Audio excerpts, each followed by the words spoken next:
અમદાવાદમાં ત્રીજી વનડે માટે પહોંચી.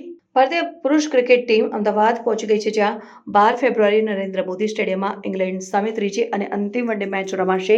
ભારત પહેલેથી શ્રેણીમાં 2-0થી અજેય લીડ ધરાવે છે અને ઇંગ્લેન્ડ ક્લીન સ્વીપ ટાળવા માટે આ મેચ જીતવા માંગશે. બીજી વનડેમાં ભારતીય કેપ્ટન રોહિત શર્માએ શાનદાર સદી ફટકારી હતી, જેની મદદથી ભારતે 304 રનનો લક્ષ્ય સરળતાથી હાંસલ કર્યો હતો. શર્માની આ પ્રદર્શનથી ભારતે શ્રેણી જીત મેળવી હતી.